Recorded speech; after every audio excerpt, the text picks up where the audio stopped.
उत्तराखंड की सिलक्यारा सुरंग में 41 मजदूरों को फंसे हुए 10 दिन हो चुके हैं। लगातार रेस्क्यू ऑपरेशन जारी है, लेकिन सवाल अभी भी वही है कि ये मजदूर बाहर कब आ सकेंगे, कब इनका रेस्क्यू किया जा सकेगा। इस बीच तमाम जतन किए गए हैं, तमाम विदेशी तकनीक अपनाई गई, ऑगर मशीन लाई गई। इसके अलावा ऑस्ट्रेलिया से भी एक टनल एक्सपर्ट को यहाँ पर बुलाया गया है। उनकी पूरी टीम इस पूरे मोर्चे में तैनात है। इन सारी बातों के बीच मंगलवार की सुबह इस पूरे रेस्क्यू ऑपरेशन में एक बड़ी अहम और सुखद खबर लेकर आई। खबर ये कि पहली बार टनल के अंदर फंसे मजदूरों के विजुअल्स सामने आए। दरअसल बीते दिनों यहाँ टनल में रेस्क्यू ऑपरेशन रोकना पड़ा था। रोकने की वजह ये थी कि जिस ऑगर मशीन से ड्रिलिंग की जा रही थी, उस ऑगर मशीन की बेरिंग टूट गई थी और इसके अलावा ड्रिलिंग के दौरान पहाड़ी दरकने से भी आवाज़ें आ रही थी।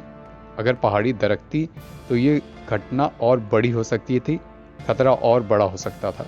इसलिए ड्रिलिंग के काम को वहीं रोका गया। ऑगर मशीन की नई बेरिंग इंदौर से मंगाई गई। इन सारी बातों के बीच अब ड्रिलिंग की नई तकनीक अपनाई जा रही है, वर्टिकल ड्रिलिंग।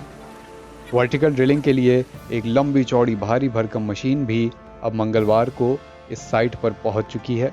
इस मशीन के आने के साथ ही उम्मीदें भी परवान चढ़ी हैं कि अब वर्टिकल ड्रिलिंग के जरिए मजदूरों तक पहुंचा जा सकेगा और उसके बाद उन्हें एक एक करके बाहर निकालने का सिलसिला भी शुरू हो सकेगा।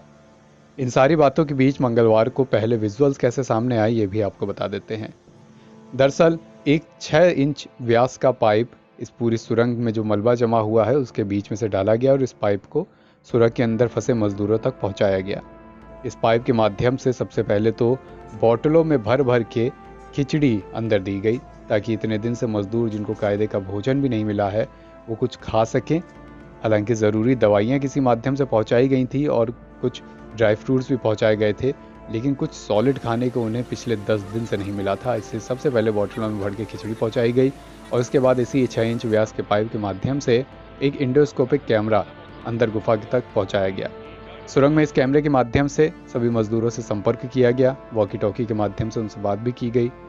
जब विजुअल सामने आए, उनकी आवाज़ सुनी सबने, तो राहत की सांस ली कि सभी मजदूर अभी अंदर सुरक्षित हैं और रेस्क्यू ऑपरेशन को एक बार फिर जोर शोर के साथ शुरू किया गया।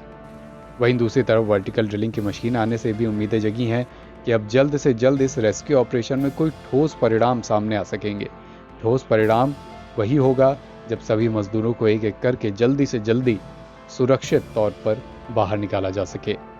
इन सारी बातों के बीच लगातार तमाम बड़ी टीम वहां पर जुटी हुई है, तमाम एक्सपर्ट जुटे हैं, तमाम अधिकारी भी, दिल्ली से भी अधिकारी वहां पहुंचे हुए हैं जो इस पूरे रेस्क्यू ऑपरेशन पर नज़र रखे हुए हैं। वर्टिकल ड्रिलिंग मशीन के पहुंचने के साथ ही वर्टिकल ड्रिलिंग शुरू भी हो गई है और इसके साथ उम्मीदें हैं कि जल्द ही इस पूरी दिशा में कोई ठोस परिणाम सामने आएगा। एनबीटी ऑनलाइन की रिपोर्ट।